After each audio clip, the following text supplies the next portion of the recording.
تو مکے کی طرف منہ کر کے اذان دی. کہتے ہیں جب مجھے خانہ کعبہ کی چھت پر چڑھایا گیا تو میرے دل میں خیال آیا بلال یہ کعبہ تو نیچے رہ گیا ہے، اب کعبہ کہاں ہے؟ فرماتے ہیں کہ میرے دل میں خیال آیا بلال مجھے تو خانہ کعبہ کی چھت پر چڑھا دیا، بلال اب کعبہ کہاں ہے؟ بلال بھی نبی علیہ السلام کا عاشق ہے، بالکل دیر نہیں لگائی، ایک انگلی کان میں لگائی، اپنا چہرہ اور شہادت والی انگلی خانہ کعبہ کے سین میں جس طرف محمد رسول اللہ کھڑے تھے صلی اللہ علیہ وسلم اس طرف منہ کر کے اذان دینے لگے تاکہ پوری دنیا کے مسلمانوں کو قیامت تک یہ بتا دے کہ کعبے کا اگر کوئی کعبہ ہے تو وہ محمد رسول اللہ صلی اللہ علیہ وسلم. اب اللہ نے نبی علیہ السلام کے دل میں بات ڈال دی کہ بلال اذان دیتا ہے، آپ جب تک طواف کر دیجئے. بلال اذان دینے لگے، نبی علیہ السلام چل پڑے. اب بلال کا کعبہ تو چلنے لگا، اب بلال کیا کرے؟ اب بلال نے کیا کیا؟ نبی علیہ السلام خانہ کعبہ کے چاروں طرف چکر لگا رہے ہیں، بلال بھی اذان دیتا دیتا گھوم رہا ہے. کیوں؟ تاکہ یہاں کے لوگوں کو یہ بتانا تھا کہ اگر 1450 سال کے بعد بھی کوئی جھوٹا نبی بن کے آ جائے، کوئی اپنے آپ کو نعوذ باللہ جھوٹا مہدی کہنے لگے، کوئی جھوٹا نبی بتانے لگے تو مسلمانوں یاد رکھنا بلال نے خانہ کعبہ کی چھت پر کھڑے ہو کے اعلان کیا ہے کہ ہمارا راستہ تو وہی ہے جس طرف محمد رسول اللہ جاتا ہے. کیونکہ ان سے پہلے بھی ان جیسا کوئی نبی نہیں ہے، وہ پہلے بھی خاتم النبیین تھے، وہ جب مبعوث ہوئے تب وہی خاتم النبیین تھے، اور آج قیامت تک کون خاتم النبیین ہوگا؟ محمد رسول اللہ ہی ہیں. اور روز محشر کے دن بھی اگر کسی کے سر پہ ختم نبوت کا تاج ہوگا تو وہ محمد رسول اللہ صلی اللہ علیہ وسلم. تو عرض میری یہ ہے آپ اس بات سے کہ دین کو پہچاننا ہے. پہچانیں گے انشاءاللہ؟ پہچانیں گے انشاءاللہ؟ تو ابتدا کرنی ہے. کہاں سے کریں گے ابتدا؟ اپنی ذات سے. کہاں سے کرنی ہے وہ ابتدا؟ کہاں سے ابتدا کرنی ہے؟ اپنی ذات سے. سن لو مسلمانوں، اگر تمہارے گھر میں یہ فرق ہے کہ تمہارا برتن اور ہے، تمہارے مزدور کا برتن اور ہے، تو تمہیں محمد رسول اللہ کے دین کو پڑھنا ہے دوبارہ سے. کیونکہ میرے نبی علیہ السلام نے فرمایا تمام انسانوں کا جھوٹا پاک ہے، ہم تمام کے ساتھ ہاتھ ملانے کے لیے آئے، ہم تمام کے ساتھ بغل گیر ہونے کے لیے آئے، ہم تمام لوگوں کے کندھے سے کندھا ملا کے کھڑے ہونے کے لیے آئے، ہم تمام روتوں کو ہنسانے کے لیے آئے، ہم تمام زخموں پر مرہم لگانے کے لیے آئے. محمد رسول اللہ نے ہم پر یہ ذمہ داری عائد کی ہے کہ ہم اقوام عالم کے درمیان محبت کے علم بردار بن کر کھڑے رہیں گے. اگر تمہارے دل کے اندر مذہب کو لے کے بھی تھوڑی سی نفرت ہے کہ میں بہت اعلیٰ ہوں اور دوسرا بندہ بہت مجھ سے کمتر ہے، تو ہم کو ایک دفعہ پھر نبی علیہ السلام پھر غور کرنے کی ضرورت ہے. ہمارا معیار کیا ہے؟ اپنے معیار کو درست کرنا ہے. کریں گے انشاءاللہ تعالی.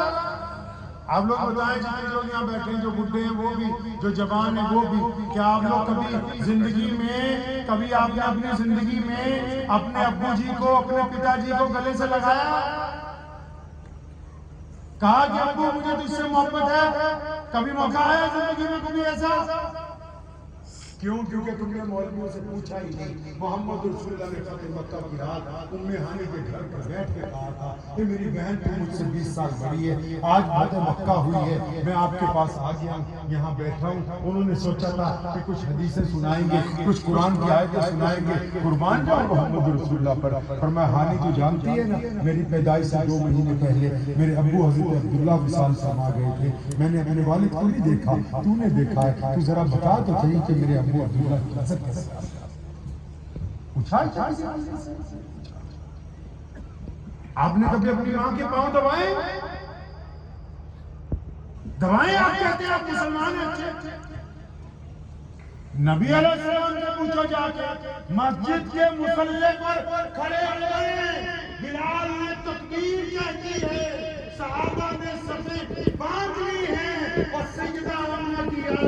دل میں آ گئی تڑپ، صحابہ کی طرف مڑ گئے گئے, آنکھوں میں آنسو ہیں. فرمایا بلال سن لے, اگر میری ماں زندہ ہوتی اور وہ سامنے حجرے سے مجھ کو آواز دیتی محمد, تو میں اب نماز چھوڑ کے پہلے اپنی امی کے پاس جاتا اور جا کے پوچھتا ہوں.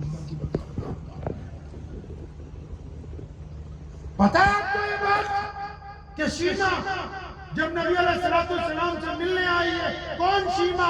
نبی علیہ السلام کی دودھ شریک بہن ہے, دائی حلیمہ کی بٹیا. اس نے جب صحابہ کے نیزے ہٹائے کہ پیچھے تو میں نبی علیہ السلام کی بہن ہوں, اندر پیغام پہنچایا. یا رسول اللہ, ایک عورت کہتی ہے کہ میں آپ کی بہن ہوں. فرمایا میں تو اپنی ماں کا اکیلا بیٹا ہوں. نہیں یا رسول اللہ, وہ اپنا نام شیما بتاتی. فرمایا ہاں وہ میری دودھ شریک بہن ہے, میں نے اور اس نے دونوں نے ایک ماں کا دودھ پیا. میری بہن کو بلاؤ. شیما آئی, نبی علیہ السلام اٹھ کے ہو گئے اپنی بہن کے استقبال میں, دیکھا پوری ہو گئی. فرمایا شیما میں تجھے مدینہ لے کے جاؤں گا, تجھے نیا گھر دوں گا, خادمائیں دوں گا, خرچہ میں اٹھاؤں گا, آج کے بعد تیرا کفیل میں ہوں. شیما کہنے لگی یا رسول اللہ ایسا نہیں ہے, میرے پاس سب کچھ ہے, مجھے کچھ لوگوں کو چھڑوانا ہے, آپ کے پاس آئی ہوں. نبی علیہ السلام پہلے جب کسی کو چھوڑتے تھے صحابہ کو بلاتے تھے, مشورہ کرتے تھے. آج بہن آئی ہے, کسی کو نہیں بلایا مشورہ کرنے کے لیے. ابو ہریرہ کو بلایا, انس رضی اللہ تعالیٰ کو بلایا, اپنے غلاموں کو بلایا, بلال کو. شیما کے قیدی لاؤ, رہا کر دیے گئے, ان کے لیے کپڑے لاؤ, سواریاں لاؤ, کھانا لاؤ, نئے لباس لے کے آؤ, ساتھ میں ایک دستہ بھیجو. یا رسول اللہ یہ کون ہے جس کے لیے اتنی آپ نے پروٹوکول توڑ دیے, جس کے لیے مشورہ بھی نہیں کیا, جس کو ساتھ میں زیورات دے رہے, جس کو لباس دے رہے, جس کو نئی سواری دے رہے. وہ فرمایا تم نہیں جانتے یہ میری بہن ہے, اس نے اور دائی حلیمہ کی کوکھ سے ہم دونوں نے اکٹھے دودھ پیا ہے, یہ میری بہن ہے, میری دودھ شریک بہن ہے. ان لوگوں کو بتانا تھا, یہاں کے مسلمانوں کو, یہاں کے غیر مسلموں کو, کہ جب بہنیں گھر آیا کرتی ہیں تو بیویوں سے پوچھ کے 500 کا نوٹ نہیں نکالتے. نبی علیہ السلام کی سنت ہے, پھر جو ہوتا ہے وہ اب کس حساب سے اسلام کو دیکھتے ہیں. محمد رسول اللہ مسجد نبی کے ممبر کے اوپر کھڑے, ایک عورت آئی, اس کا لباس کوئی قیمتی نہیں, چہرے سے کوئی اعلیٰ خاندان کی لگتی. نبی علیہ السلام نے دیکھا, فوراً اتر کے اس کے پاس پہنچ گئے, اماں جی السلام علیکم. اس نے بھی کندھے پہ ہاتھ رکھ کے بڑی محبت سے پوچھا, بیٹا کیسے ہیں آپ؟ نبی علیہ السلام کی آنکھوں میں آنسو آ گئے. اماں جی میں بہت اچھا ہوں, آپ آگے بہت اچھا ہو گیا ہوں. لوگ پیچھے حیران کھڑے, یہ بڑھیا کون ہے, اس کا تو لباس بھی اعلیٰ ترین نہیں ہے, اس کا جو نسل بھی بہت اعلیٰ نہیں لگتی. بلال نے لوگوں کو بتاؤ پہچان لو, یہ رسول اللہ کی وہ ماں ہے جس نے دودھ پلایا. مسلمانوں جس ماں نے دودھ پلایا اس کے لیے نبی علیہ السلام نے اپنی چادر اتاری اور اس کو اپنے مسند کے اوپر بچھایا کہ اماں جی یہاں بیٹھے, تاکہ پوری دنیا کے انسانوں کو بتانا تھا کہ اگر مائیں ملنے کے لیے آ جائیں تو بیٹے اپنی سب سے قیمتی چیز ماؤں کے قدموں کے اندر رکھتے ہیں. کس حساب سے آپ دین کو پہچانتے ہیں؟ سیدنا عباس رضی اللہ عنہ فرماتے ہیں میں نبی علیہ السلام کو جب ملنے جاتا ہوں تو پیارے پیغمبر علیہ السلام اٹھ کے کھڑے ہو جاتے ہیں. میں بار بار کہتا ہوں یا رسول اللہ صلی اللہ علیہ وسلم میں آپ کا غلام ہوں, میں آپ کا صحابی ہوں, میں آپ کو ماننے والا ہوں. فرمایا بالکل ٹھیک ہے, آپ میرے صحابی بھی ہیں, میرے غلام بھی ہیں, آپ میرے دین کے بھی ہیں, لیکن ہیں تو میرے باپ کے سکے بھائی نا, ہیں تو آپ میرے چچا نا, تاکہ دنیا کو بتانا تھا کہ جب محبت کرنے والا چچا آئے گا تو آپ کو اٹھ کے اس کی تعظیم کرنی ہوگی. آپ دین کو کس حساب سے دیکھتے ہیں؟ پیارے نبی علیہ السلام نے قدم قدم کے اوپر انسانوں کی رہنمائی فرمائی, قدم قدم پر کوئی جز چھوڑا ہی نہیں کہ جہاں انسانوں کی رہنمائی نہ فرمائی. ہم دین کو صرف عبادت ہے, اس لیے بھائی عبادت ضروری ہے. کیوں ضروری ہے؟ تاکہ یہی وہ عبادت ہے جس کے ذریعے ہمیں اچھا بننا ہے. میں نے اپنے والد شیخ علیہ السلام مولانا عمران لدھیانوی رحمۃ اللہ علیہ کو ایک دن کہا کہ ابو جی اگر نماز پڑھتے ہوئے بھی گناہ نہ چھوٹے تو کیا کریں؟ فرمایا بیٹا اور اچھی طرح نماز پڑھو, اس وقت تک اچھی طرح نماز پڑھو جب تک تمہاری نماز تمہیں گناہوں سے پیچھے نہ کرے. جو دین یہ کہتا ہو کہ ساری مخلوق, آپ پڑھیے کبھی سورہ فاتحہ, الحمدللہ رب العالمین. اللہ فرماتے ہیں یہاں اللہ نے لفظ اللہ بھی استعمال نہیں کیا سورہ فاتحہ میں. قرآن کی پہلی صورت میں فرمایا میں رب ہوں، میں پالن ہار ہوں. کیوں؟ وہ تو ساری کائنات کو دینے والا. ابراہیم علیہ السلام روزانہ کچھ لوگوں کو پکڑ کے لاتے ہیں دسترخوان پہ، کھاؤ میرے رب کے نام سے کھاؤ. ایک دن ایک بندے کو پکڑ کے لائے، فرمایا چل میرے رب کے نام سے کھا. میں تیرے رب کو نہیں مانتا. ناراض ہو گئے، فرمایا چلو نکل یہاں سے، تمہیں رب کو نہیں مانتا. وہ باہر نکلا، اللہ کی طرف سے حکم آ گیا، ابراہیم یہ آپ نے کیا کیا؟ فرمایا اللہ وہ آپ کو نہیں نہ مانتا. فرمایا میں تو اس کو روزانہ کھانا دیتا ہوں، تو نے اس کو کیسے انکار کر دیا؟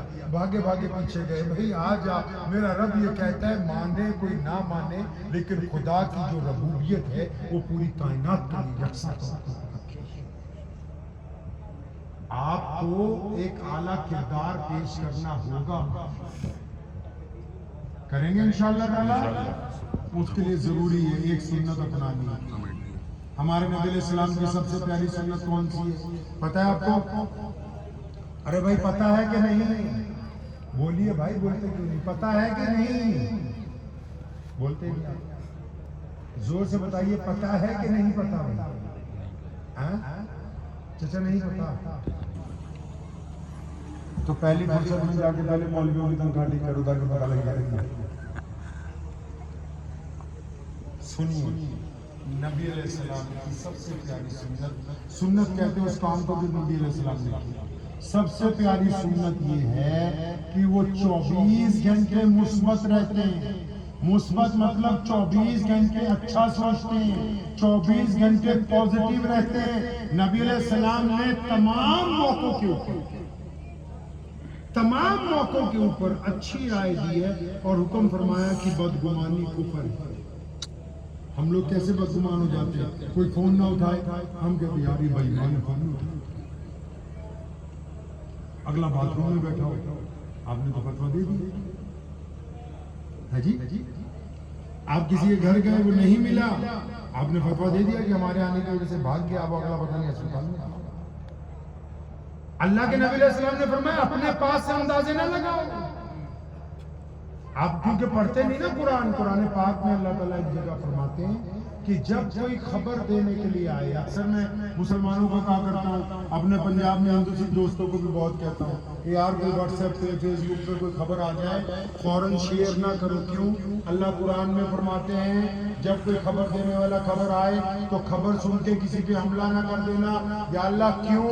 فرمایا پہلے خبر دینے والے کی تو تصدیق کر لو وہ کون ہے. جو بندہ میسج کر رہا ہے بے ایمان ہے ایماندار ہے، جو بندہ آپ کو بتا رہا ہے وہ ٹھگ ہے چور ہے، کون ہے وہ؟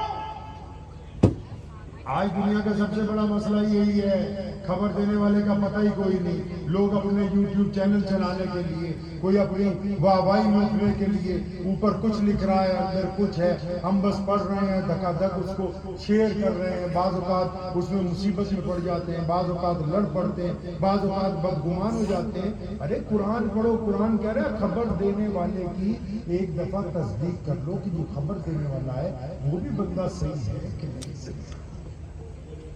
تو مثبت رہنا ہے، مثبت رہیں گے انشاءاللہ.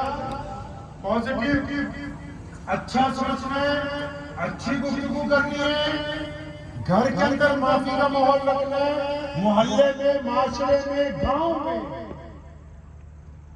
کیونکہ اگر بڑے بننا ہے آپ کو، پھلدار درخت بننا ہے، تب تو تھوڑا جھک کے چلنا ہے. اور اگر چھوٹے بننا ہے تو جتنا مرضی آپ چل کے چلتے رہیے، کوئی آپ کو بڑا ماننے کے لیے تیار نہیں ہوگا. تو دعا کیجیے کہ جتنی بھی گفتگو آج آپ کے ساتھ ہوئی ہے اللہ کریم مجھے بھی اور آپ سب کو ان باتوں پر عمل کی توفیق عطا فرمائے. وآخر دعوانا ان الحمدللہ.